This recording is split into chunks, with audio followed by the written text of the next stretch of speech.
Oke, sekarang kita akan mempelajari cara untuk menampilkan menu user atau user setup dan cara menambahkan user baru, lalu setting user password atau mengganti user password dan edit dari data user gitu. Yang pertama caranya kita harus klik icon garis 4 di pojok kanan atas. Nah, lalu kita pergi ke menu user setup nih, tinggal diklik. Nah, oke. Oke, ada catatan juga. Sebelum kita menambahkan user baru, kita harus menambahkan data karyawan dulu. Misalkan karyawan tersebut baru masuk nih. Jadi gimana sih cara menambahkan data karyawan itu atau karyawan baru? Kita pergi ke icon garis 4 ini yang pojok kanan atas, lalu ke master data, lalu kita klik yang employee, lalu kita klik lagi yang employee bawahnya nih. Nah, di sini. Jadi sebelum tambah user baru, kita harus tambah dulu di sini. Kalau misalkan data karyawannya belum ada, gitu. Caranya gimana? Tinggal klik add, lalu klik add lagi. Nah, di sini diisi dengan data yang benar, data karyawan yang benar gitu. Ini caranya sama dengan eh, tambah data karyawan baru dan edit data karyawan baru di video tambah data karyawan baru dan edit karyawan baru gitu. Ini kita close aja. Kita lanjut ke user setup ya. Nah, oke. Oke, di sini adalah data dari user ya. User ini adalah pengguna aplikasi gitu. Jadi untuk pertama, bagaimana sih cara menambahkan user baru? Kita klik add. Nah, lalu di sini eh, untuk sistem config ini biarkan saja seperti ini, jangan dirubah. Nah, kita kembali ke login data ya. Nah, untuk user type itu disesuaikan dengan eh, karyawannya, misalkan karyawannya manajer atau mekanik atau administrator, itu tinggal dipilih aja. Nah, saya contohkan di sini operator atau driver. Nah, nah, saya contohkan di sini operator atau driver, lalu company ID-nya ini harus diisi ya.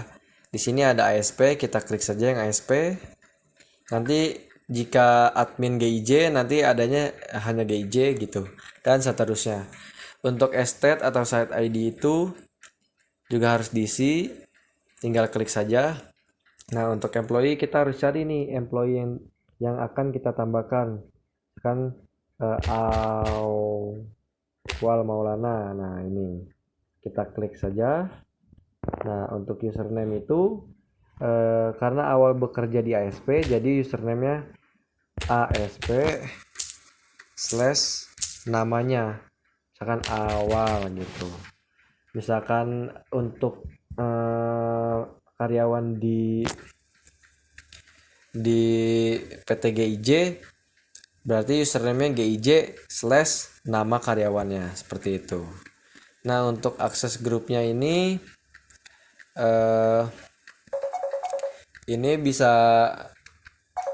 ini bisa kita pilih sesuai dengan data karyawannya. Nah, untuk operator itu akses grupnya itu user ya, user seperti biasa gitu. Lalu nextnya ini untuk nama pertamanya kita isi sesuai di data employee gitu. Di data employee-nya misalkan untuk awal ini nama pertamanya Awal. Untuk nama terakhirnya Maulana seperti ini. Nah, user email itu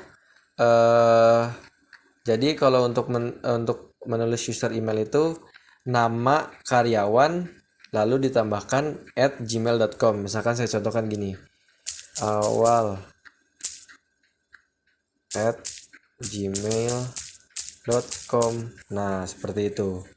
Untuk foto itu dikosongkan saja, tidak usah dimasukkan, tidak apa-apa.